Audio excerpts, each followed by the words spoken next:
ഈ കഴിഞ്ഞ ദിവസം ക്ലിനിക്കിൽ വന്നൊരു പേഷ്യൻ്റ് സംശയമായിട്ട് ചോദിച്ചതാണ്, ആനച്ചുവടി എന്ന് പറയുന്ന ചെടി സമൂലം അരച്ച് കുടിച്ചു കഴിഞ്ഞാൽ കാലിലെ വേരിക്കോസ് മാറുമോ? പണ്ട് വൈദ്യന്മാരെ കഷായം കുറുപ്പടികളായിട്ട് കൊടുത്തിരുന്ന സമയത്ത് മറ്റ് പല ഔഷധങ്ങളോടുമൊപ്പം ചേർത്ത് ഈ ആനച്ചുവടി എന്ന് പറയുന്ന ചെടിയും കൊടുത്തിരുന്നു. എന്തിനെന്നല്ലേ? പൈൽസ്, അതായത് അർശസ സംബന്ധിയായിട്ട് വരുന്ന മലദ്വാരത്തിന് ചുറ്റുമുള്ള നീർവീക്കം, തുടരെയുള്ള മലബന്ധം, ദീർഘനാളായുള്ള മലബന്ധത്തെ മാറ്റാൻ കഴിവുള്ള തീക്ഷ്ണമായൊരു ചെടിയാണ് ഇതെന്ന് നിങ്ങൾക്ക് മനസ്സിലായി കാണുമല്ലോ. ഒന്നാലോചിച്ച് നോക്കൂ, നിങ്ങളത് വെറും വയറ്റിലോ അല്ലെങ്കിൽ ഭക്ഷണത്തിന് ശേഷമോ അത് സമൂലം അരിച്ച് കലക്കി കുടിച്ചാലുള്ളൊരവസ്ഥ. നിർത്താതെ വയറിളകിയാൽ നിങ്ങൾ എന്ത് ചെയ്യും?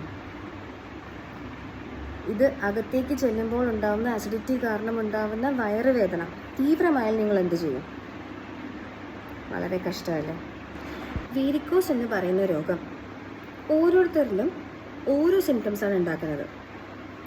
ചില ആൾക്കാരിൽ വളരെയധികം ചൊറിച്ചിലുണ്ടാകാം, ചിലർക്ക് നീറ്റലോടുകൂടിയ അല്ലെങ്കിൽ പുകച്ചിലോട് കൂടിയ ചൊറിച്ചിലുണ്ടാവാം, ചിലർക്ക് സന്ധിക്ക് ശേഷം കാല് മുഴുവൻ കഴയ്ക്കുന്ന വേദന അല്ലെങ്കിൽ കടച്ചിലുണ്ടാവാറുണ്ട്, ചിലർക്ക് അതിഭീകരമായിട്ടുള്ള നീർത്താഴ്ച ഉണ്ടാവാറുണ്ട്, നീർവീക്കം ഉണ്ടാവാറുണ്ട്.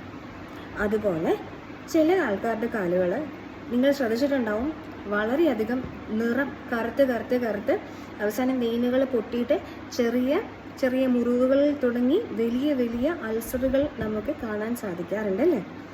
അപ്പം ഇതിനെല്ലാത്തിനും കൂടി ഈ ഒരു ചെടി മതിയാവുമോ? ഒരിക്കലുമില്ല. കഴിച്ചാൽ കല്ല് പോലും ദഹിക്കുന്ന ആൾക്കാരുണ്ടാവാം. അവരത് കഴിച്ചോട്ടെ, അവർക്ക് യോജിച്ചതാണെങ്കിൽ. അതെല്ലാവരും ചെയ്യേണ്ട ആവശ്യമുണ്ടോ?